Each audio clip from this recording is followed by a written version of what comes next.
तो भाई इंडिया के प्राइम मिनिस्टर मोदी एक बेहतरीन सा दौरा करके ओमान से अब चले गए वापस। अच्छा, ये बात मेरे लिए बहुत इंपॉर्टेंट है बीइंग ए पाकिस्तानी नेशनल। क्यों इंपॉर्टेंट है मैं आपको वजह बताता हूँ, और आपको भी अगर समझ आ जाए तो कमेंट में ज़रूर बताइएगा। अब जो लोग मुझे फॉलो कर रहे हैं पिछले मतलब 5 साल से, कोरोना के टाइम से तो चले रहने दें, जो पिछले 2 साल से, 2.25 साल से मुझे फॉलो कर रहे हैं, वो मेरी बातें अक्सर सुनते होंगे कि यार ओमान में बड़ा पोटेंशियल है, ओमान में बिजनेस करो, ओमान में आओ, पाकिस्तानियों को मोबिलाइज करो, ये अच्छा टाइम है। अब ये बात पाकिस्तानियों ने तो पता नहीं सुनी ना सुनी, लेकिन इंडियंस ने इस बात को ज़रूर भांप लिया।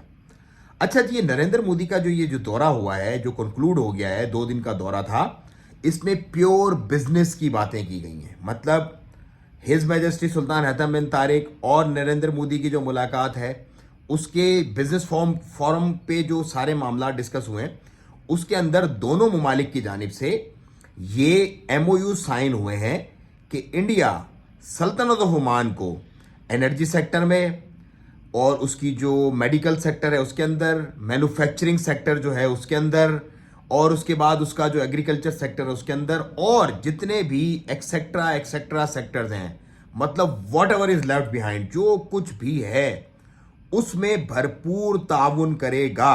और ओमान की हुकूमत भरपूर तरीके से फैसिलिटेट करेगी इंडिया को।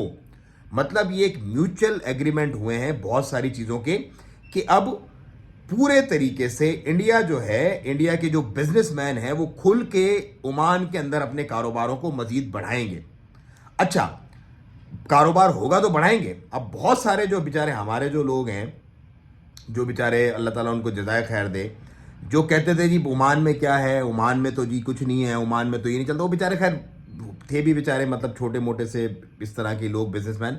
छोटा तो खैर नहीं कहना चाहिए किसी को भी, अल्लाह आसानियाँ फरमाए सबके हक में, लेकिन मेंटल लेवल के हिसाब से मैं बता रहा हूँ छोटे, क्योंकि जो लोग फ्यूचरिस्टिक एक अप्रोच रखते हैं ना, जो मैं पिछले 2 साल से, जब से इन्होंने ये वीज़ाज खोले हैं, जब से बिजनेस को प्रमोट कर रहे हैं, जो चीज़ें देख रहा हूँ, अब उसके समझ लो कि लोगों के सामने आया होने का, नंगी आंख से देखने का वक्त उसका आ गया है। अब ये जो मुआहदे हुए, देखो बहुत बड़ी बड़ी कंपनीज है सल्तनत ओमान में, जिसपे इंडिया का एक बहुत बड़ा स्टेक ऑलरेडी है। जिंदाल शदीद आयरन को कितने लोग जानते हैं? शदीद आयरन को सबसे बड़ी ओमान की स्टील फैक्ट्री है, जो पूरे गल्फ रेल का और पूरे जो बड़े बड़े प्रोजेक्ट चल रहे हैं, ओमान की जो है वो स्टील प्रोवाइड करती है। गल्फार को कितने लोग जानते हैं? ओमान शपुरजी को कितने लोग जानते हैं? उसके बाद जो आपकी मतलब कितनी भी बड़ी कंपनीज हैं, जितनी भी बड़ी कंपनीज हैं, मल्टानेशनल कंपनीज को छोड़ के तकरीबन मेन स्टेक जो है वो इंडियंस के पास है उसके। और यही वो बिजनेस कम्युनिटी है जिसने मोबिलाइज किया और अपने प्रीमियर को लेकर के आए यहाँ पर, और एक बेहतरीन किस्म से पूरा डेलीगेशन हुआ और एमओयू साइन हुए।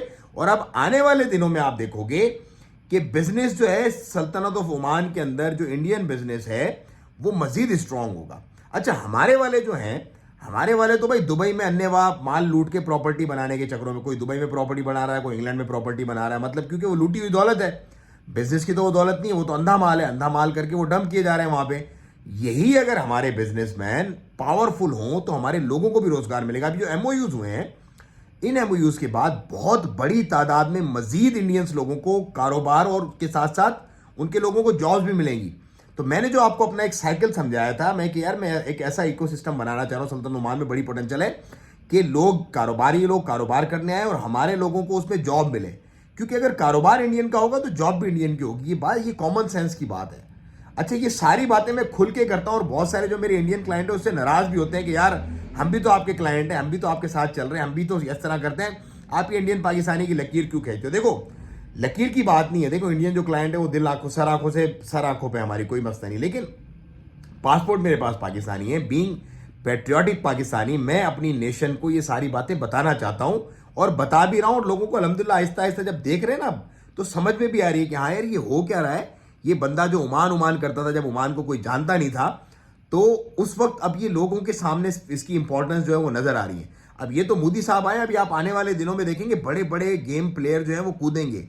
जैसे जैसे उन लोगों को ओमान की जो पोटेंशियल है, ओमान की जो पावर है, उसका अंदाजा होगा और वो फील करेंगे, सेंस करेंगे, तो वो कूदेंगे यहाँ पे। जोग्राफियाई लिहाज से भी और बिजनेस अपॉर्चुनिटी के हिसाब से भी one of the best country in the world है। क्यों है? क्योंकि सब कुछ यहाँ पे बनना है, आपके लिए ग्राउंड खुला पड़ा हुआ है।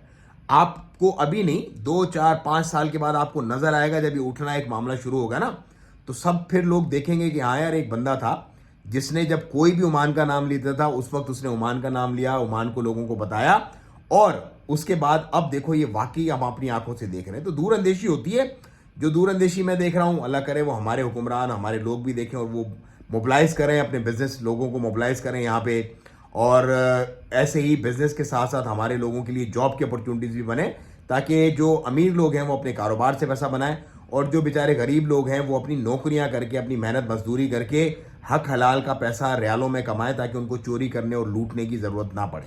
दुआओं की दरख्वास्त, किसी कोई बात बुरी लगी हो तो माफ़ी का तलबगार हूँ। वीडियो को ज़्यादा शेयर करें और अपने कमेंट्स में ज़रूर अपनी राय का इजहार करें।